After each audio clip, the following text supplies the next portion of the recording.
Just leaning on the bar, mind on my own. When she kicked up a cyclone at the Brass Tap Cast Pool Box. There we go. Nice. Now these guys, they're coming out with a 30. I don't know if you've ever heard of this, Joe. What a 30-song LP. What? A 30-song LP. So you guys right here. Everything made the cut. Everything made the cut. I don't. or is there like B-sides that they aren't released? You know that I don't know. I would think everything made the cut. I mean, you and I have done some albums before. I don't think we've ever reached 30. No. I think the only time that we did was when we had that double CD where we just wrote down names of the songs that we were going to eventually one day, titles. right? Yeah. Anyway, that whole song coming up at the break. Royal Ruckus is the name of the band. Go check them out. Joe, welcome to the show. Thank you for having me, Bill. Hey, it's a real pleasure. Real pleasure. So to kick things off, NFL weekend. You do anything special over the weekend to commemorate the games? I mean, because we're both from Illinois. Yeah. You have to know a Packer fan or two. Yeah. Oh, yeah. I know plenty. There's some in my family. So sure. I just relished watching that game, seeing them get annihilated. It was great. So, for those listening, Joe's a huge Bears fan. So you haven't had a lot to cheer about this year. No, nothing. But watching Green Bay, pretty much become the Cinderella team. Yeah. Then get their asses kicked up and down. I just wanted nothing more. And then there's only two teams in the NFL that I can't stand.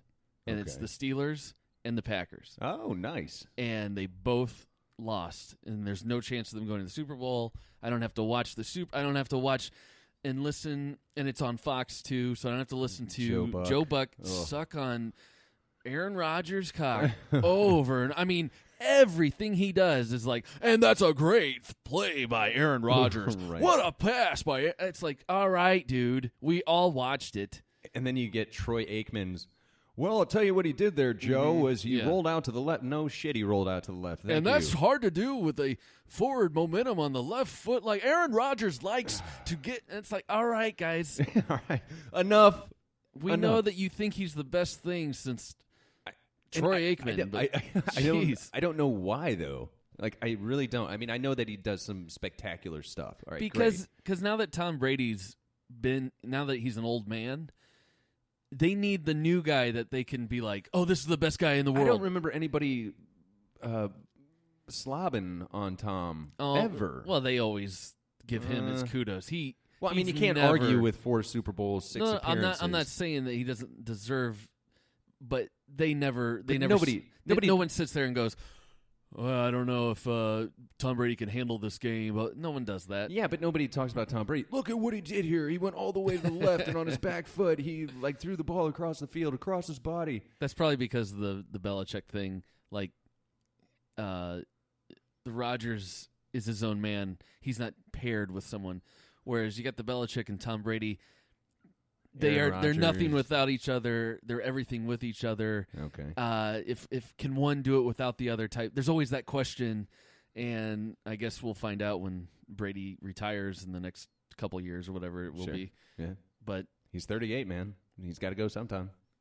No, he's 39 this year. Oh, is he? Yeah. Oh, okay. Because they were just talking about that at the game last night. How shit, I didn't even know that. They're like, and that's because he had a really nice throw. And they're like, and he takes really good care of himself.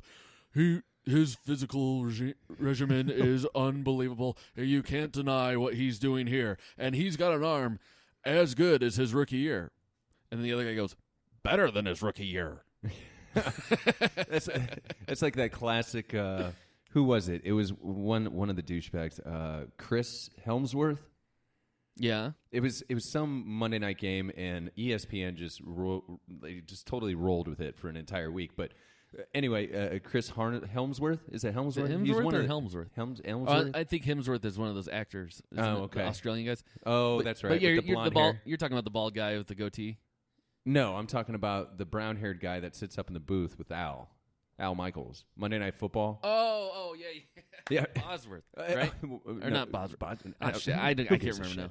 Anyway, so like it was during a game. It was just a blowout, and he said, and I'm paraphrasing, but not that much. He said, "Well, you know what? In order to win the game, you got to score more points than the other team." That's right.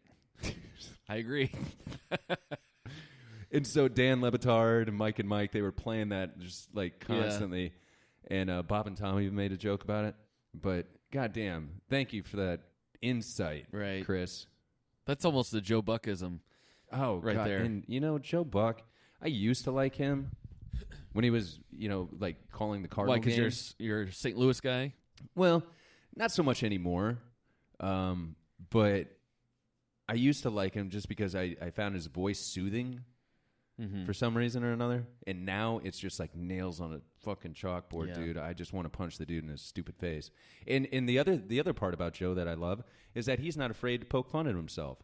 Oh yeah. Have you ever seen those commercials that he does? Like he was in the what's that one dude where he's like, "Nothing doing at the ballpark here. Take me out to the ball." I haven't seen these. No. Come on. It was the guy that you loved, Hank. Izera? Oh, Hank Izera.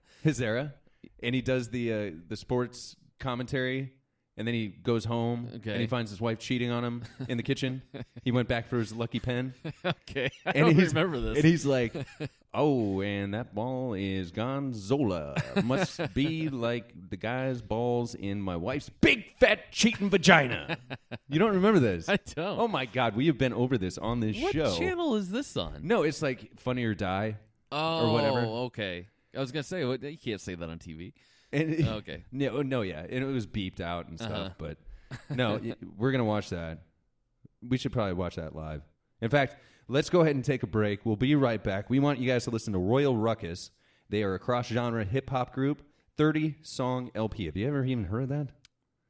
Since the Illusions. Are they like 2 minutes long, or are they full length? That songs? I don't know. But we're going to check out their new song. That's an enormous amount of material to release. Why wouldn't they release that's like giving your fans everything they could ask for. Most people trickle it out like they string you along. Like, yeah, you know what? But then your style changes from album to album. But that's what I'm saying. They could because then they try to get all the money they can out of you. Okay. Like, yeah. As a fan, don't you want to be like, just give it to me now? Just give all of it to me. Why do I have to wait till summer to get the next 10? Or well, that's what Royal Ruckus is doing. Their 30-song LP, The Summer of Cicadas, by Invisible Library Records. You can find them on Twitter and Snapchat at Royal Ruckus, or Facebook and Instagram at Royal Ruckus Official. So, Twitter and SoundCloud at Royal Ruckus. But we're going to play you their song. We'll be right back after this. Thank you guys for listening to the Bill and Joe Show.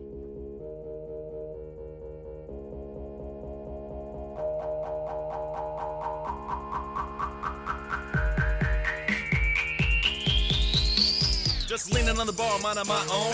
When she kicked up a cyclone at the brass tap cast full box, just long enough to see she my type.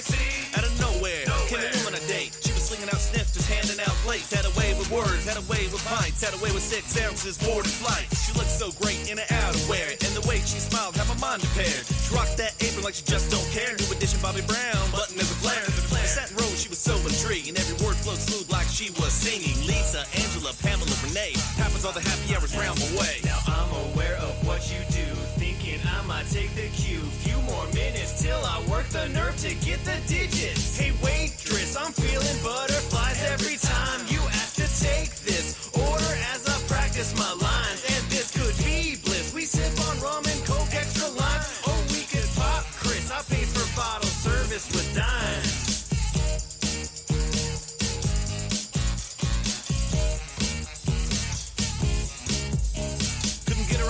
Couldn't get her off my brain. When I slept and dreamt she was a missile hurricane. Little Novocaine to the pain in my heart. Every sip, every line, it was a brand new start. One night I slept with art in a wink and a nod. I would be the seed and she'd be the pod. Made a love note image in sidewalk chalk right there at the pub at the front of the block. Wasn't trying to stock, just wanted her to see I'm cute, I'm sweet, I'm Chun Jamie. Just called in sick. Now my sweet honeybee is a waiter named Rick. Felt kinda ick, I was aiming for the dream. A little she and me, supreme type team. Wouldn't be a thing, couldn't scale relation. From tipping to giving my entire vexation. Leaving little notes on cars, writing songs on my guitars. Clueless, those are useless, so my head is stuck among the stars. Now I'm aware of how you do, thinking if I took the cue. Few more minutes till I work the nerve to text those digits. Hey waitress, I'm feeling butterflies every time you ask to take this order as I practice my lines. And this could be bliss. We sip on rum and coke extra limes. Oh, we could pop Chris. I paid for bottle service with dimes.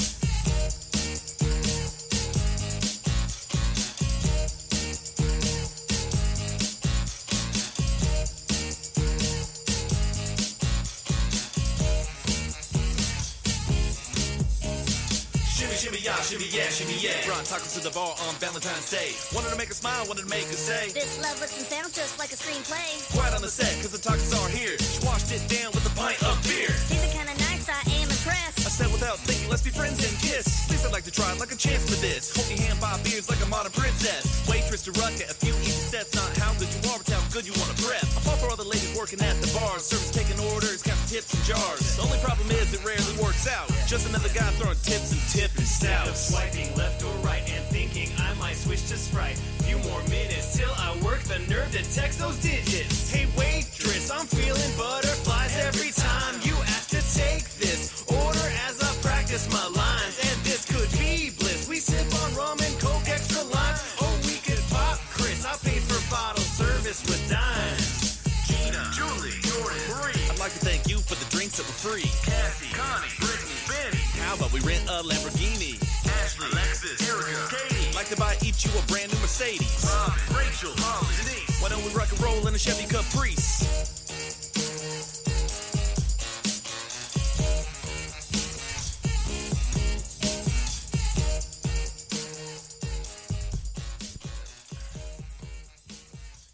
All right, so how do you spell his name? A-Z-I-R-A. You're going to recognize it as soon as you Hank see it. Azera. Hank.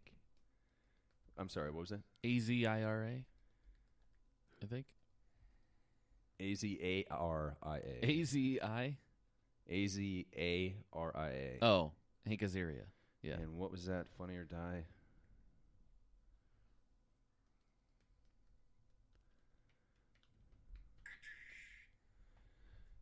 And welcome back to the Bill and Joe Show. We are going to watch. This is Hank Azaria.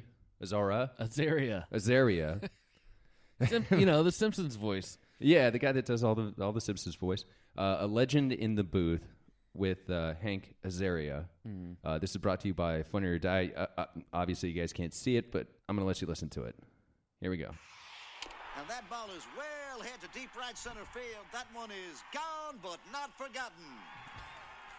Do you remember this If you now? ask any baseball fan, when it comes to great announcers, they're going to mention Ernie Harwell, Jack Buck, Vin Scully. But if you ask broadcasters, they're probably going to, a man, say Jim Brockmeyer. You cannot fill out a top five without mentioning Brockmeyer. Rich Eisen. Jim Nice. Brockmeyer, hands down. Joe Buck. Best ever. Oh, you can stick me in some kind of Italian boat because that one is gondola. We hear about people being old school. Jimmy was old school. He always wore that same plaid jacket, always had that same red tie. Fresh cut flower in the lapel. Take me out to the ball game at the top of his lungs. I mean, Brockmeyer's style was ahead of its time. All that stuff we did back on the day in Sports Center, throwing in cultural references, catchphrases from movies. I mean, we were ripping Brockmeyer off left and right. Nifty grab, fires over to second, and you complete me. And that misses for ball four, and Robinson says, I'm walking here. I'm walking here. He loved The Godfather. 2-3 references a game. Here comes the 0-2. And, Michael Corleone says hello. So, folks, 2 outs, bottom of the fourth. Barzini's a pimp, could never have outfought Santino. That one could be trouble. Spine giving chase, so is Young. And, look how they massacred my boy. Some of the references were so out there. Oh, man, the way Vasquez is going, Mama better make some more of that moist cake. Oh, Wilmer Valderrama, that must have hurt. It's like, what the hell is he talking about? What I remember most, though, is his classic sign-off to his wife at the end of every game. Little popper to the left side. Newman settles under it, and Lucy puts supper on the stove, my dear, because this ball game is over. The guy truly loved his wife. That's what makes what